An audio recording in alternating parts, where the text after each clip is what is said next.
दोस्तों नमस्कार, मैं हूँ राकेश कुमार। आप देख रहे हैं मत अभिमत।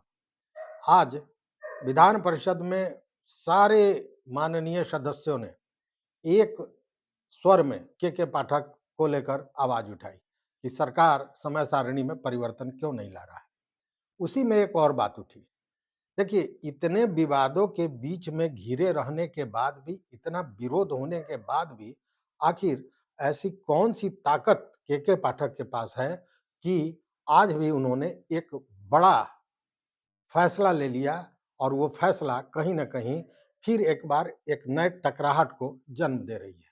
और वो ये कि उन्होंने उन सभी विश्वविद्यालय के कुलपतियों, कुलसचिव और परीक्षा नियंत्रकों का वेतन बंद कर दिया। वेतन ही नहीं बंद कर दिया, विश्वविद्यालयों के अकाउंट को फ्रीज कर दिया और उनसे शो कॉज माँगा गया है।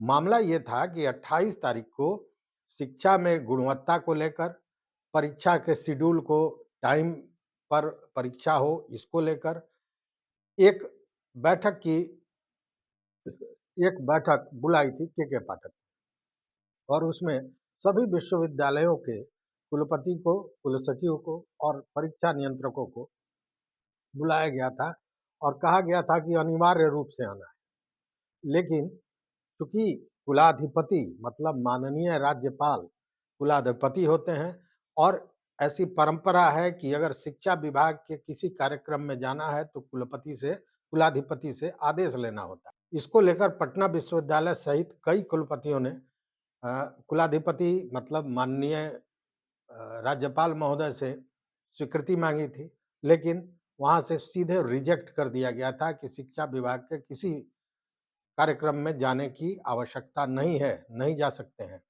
इसको लेकर लोग नहीं आए, मात्र 3 लोग आए थे इस बैठक में, बाकी कोई नहीं आया। अब इसको लेकर बैठक कल थी, आज 29 तारीख है, 28 तारीख को बैठक थी। अब इसको लेकर आज के पाठक ने फरमान जारी कर दिया कि वैसे सारे कुलपतियों का वेतन बंद कर दिया गया। सारे यूनिवर्सिटी का जो अकाउंट्स है, उसको फ्रीज़ कर दिया गया।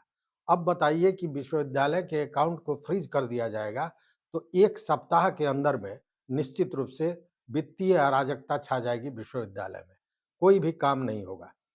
दूसरी ओर कि चूँकि पैसा राज्य सरकार की ओर से जाता है, इसलिए वहाँ कुलाधिपति एक तरह से कहें कि असहाय हैं, वो कुछ नहीं कर सकते हैं। इन सारे चीज़ों के बाद भी सरकार की चुप्पी है।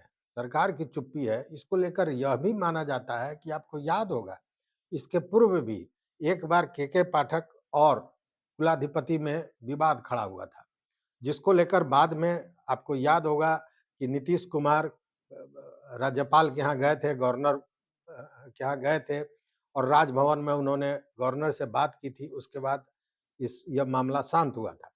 लेकिन इस बात की पीड़ा कहीं न कहीं राज्यपाल महोदय को थी और उन्होंने एक कार्यक्रम के दौरान शिक्षक दिवस के अवसर पर उन्होंने बाज़ाब्ता बड़ी तंज कसा था, जबकि वहाँ पे मुख्यमंत्री भी थे और उन्होंने कहा था कि अधिकारी राज्यपाल की बात नहीं मानते हैं, तो आखिर उनको ये शक्ति कहाँ से मिलती है?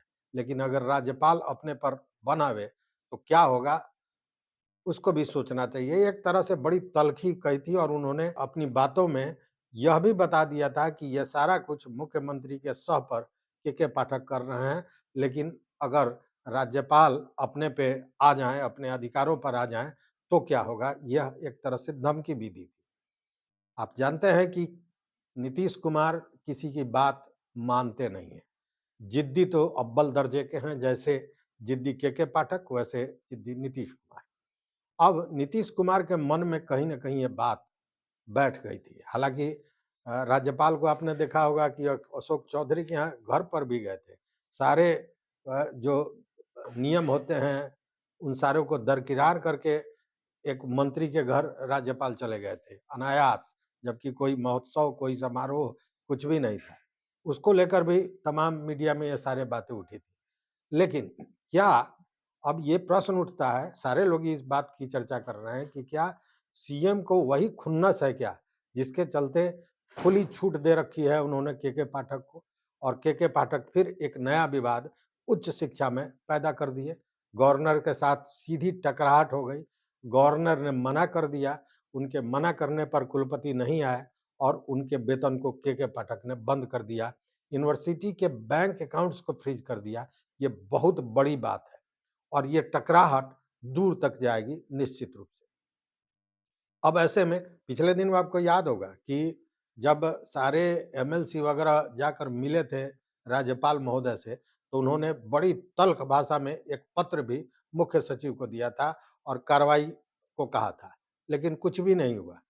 मतलब के पाठक को वरदान मिला हुआ है कि आप कुछ भी करो, आप पर कोई कार्रवाई नहीं होगी। अब देखिए, राज्यपाल विरोध में, सारे शिक्षक विरोध में, सारे नेता विरोध में, सदन विरोध में, पक्ष में कौन? तो एक नीतीश कुमार, जो सदन में भी रक्षा कवच की तरह खड़े होते हैं और ये विरोधियों को कहते हैं कि चूंकि उनका ये गड़बड़ झाला नहीं करते हैं, इसलिए इनको हटाने की बात करते हैं। ये सही बात नहीं है। ऐसा ईमानदार व्यक्ति, ऐसा ईमानदार अफसर, उन्होंने पूरी तरह तमगा दे दिया था के पाठक को और उसी का नतीजा आज ये है कि स्थितियां यहाँ तक पहुंच गई हैं।